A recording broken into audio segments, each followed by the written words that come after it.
사람이 인생을 살아가는데 5대 본능을 가지고 있다고 합니다.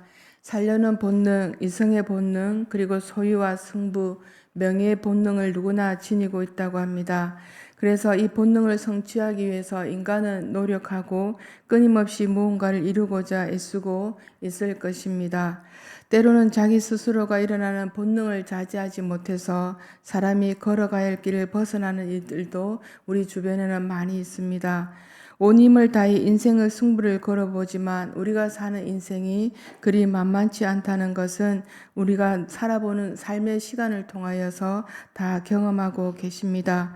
이 땅에 살고 있는 자체가 문제의 연속이고 누구나 나그네 같은 인생을 걸어가고 있기 때문입니다. 이스라엘 백성들이 40년이라는 긴 세월 동안 광야길을 통과할 때 지치고 피곤하고 그리고 좌절과 고통에 몸부림칠 때가 많이 있었음을 성경은 말합니다. 강약 속에 오래 머물고 있는 싶은 사람은 아무도 없는 것처럼 긴 세월 동안 지나온 광야길을 빨리 벗어나야 할 사람들이 바로 이스라엘 백성들이었습니다. 인간의 힘으로는 역부족하였기 때문에 광야 속에서 하나님께서 베풀어 주신 은총을 만나게 되는데 애굽을 떠난 이스라엘 백성들이 블레셋 땅을 통과하며 가나안으로 쉽게 빨리 갈 수 있는 길이라는 것을 출애굽기 13장 17절에는 기록되어 있습니다. 지금도 이집트에서 이스라엘로 가는 가장 가까운 길은 수에즈 해협 북단에서 주중의 연안을 거쳐 가자로 가는 길인데 오늘날 자동차로 가면 4~5시간 갈 수 있는 길이라고 합니다. 당시로 걸어도 한 달이면 갈 수 있는 길인데 이 길 대신 홍해 남쪽 광야길로 가면서 이스라엘 백성들은 40년을 방황했던 것입니다.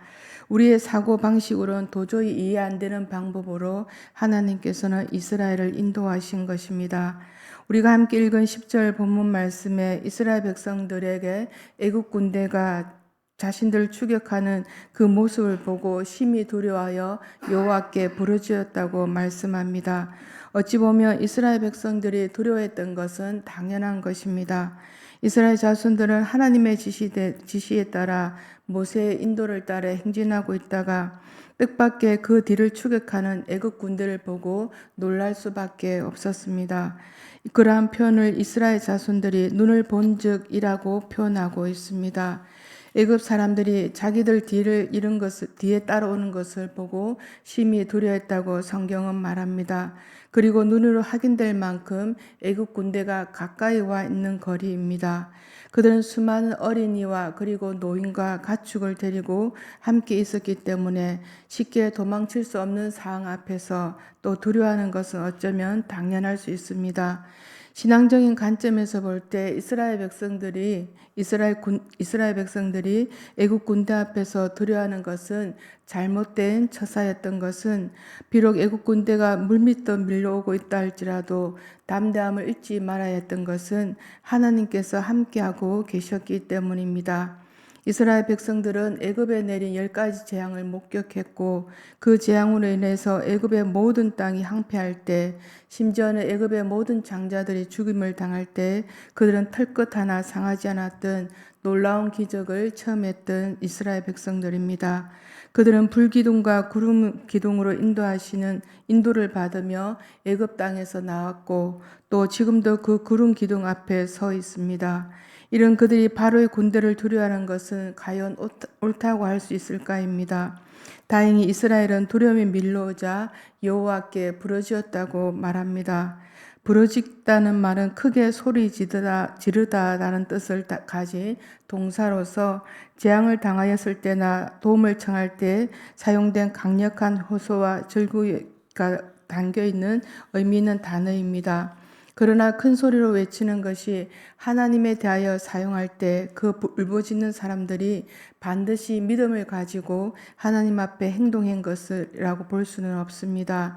왜냐하면 울부짖음은 재앙에 대한 단순히 절망일 수도 있고 하나님에 대한 믿음의 반응일 수도 있기 때문입니다.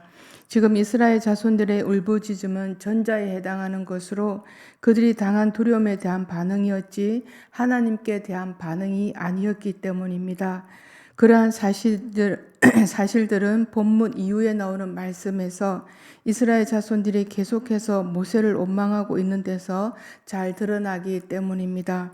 이스라엘 백성들이 두려워했던 진정한 이유는 바로의 군대가 막강했기 때문이 아니라 하나님에 대한 믿음이 없었기 때문입니다.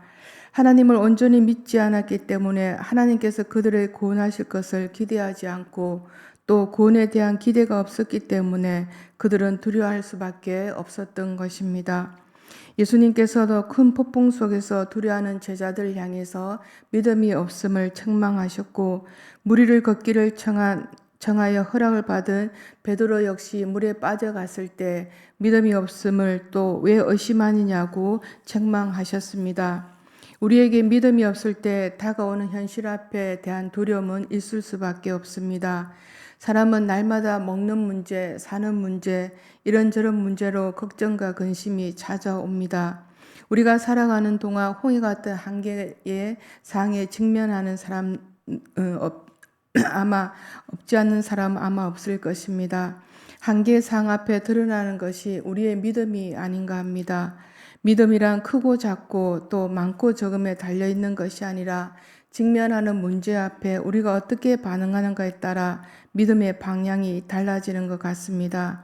직면하는 문제 앞에 두렵고 어떻게 이 문제를 풀어갈까 고심하는 것은 당연한 이치인데 우리가 그 문제를 안고 있으며 믿음을 동반한 기도가 나오지 않는다는 것입니다.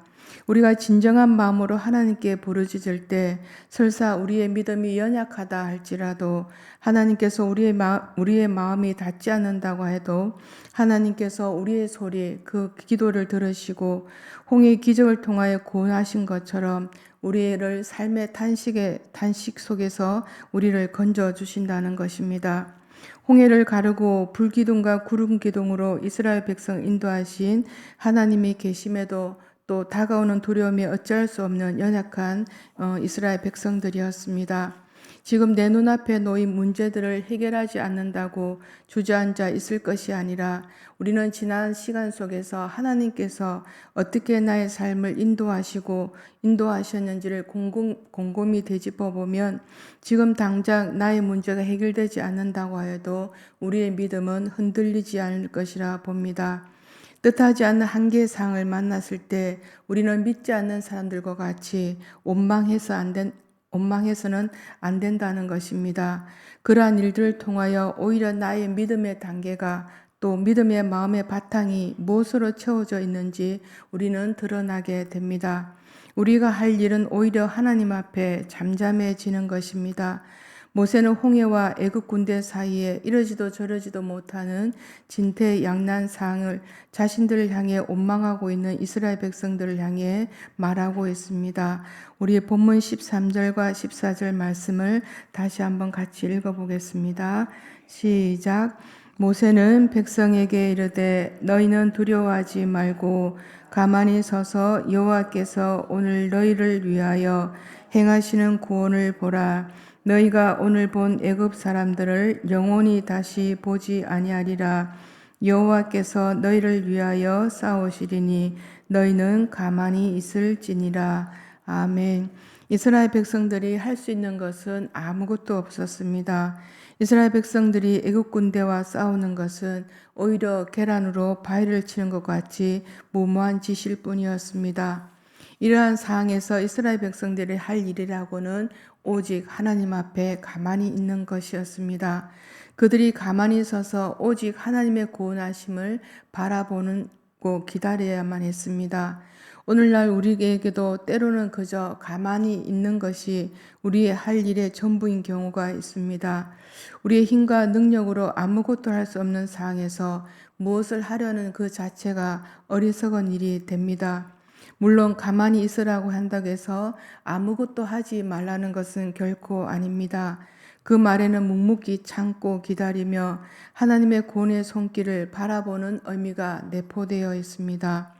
하나님의 구원의 손길을 바라보는 사람은 묵묵히 참고 기다리는 동안 자신의 내면을 돌아보고 하나님 앞에 어떻게 살아야 하며 어떤 삶의 자세를 지녀야 하는지를 깨달음이 필요할 때입니다.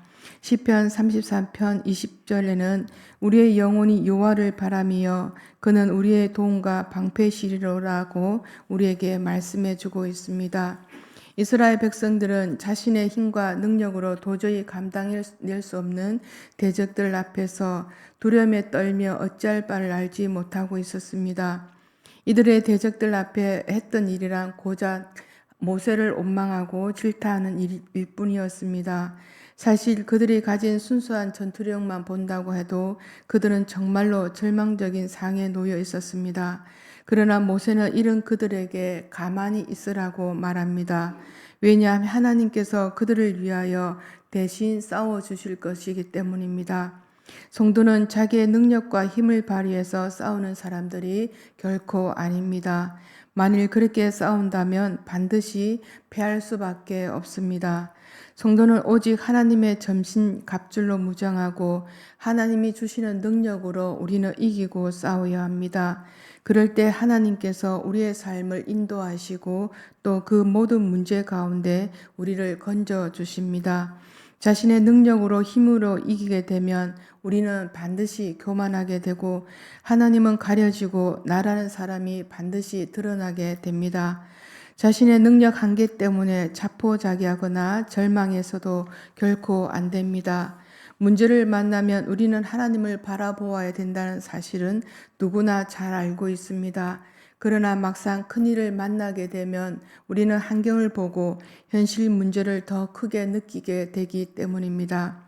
의지적으로라도 우리는 하나님을 바라보려고 애를 써야 함을 고백합니다.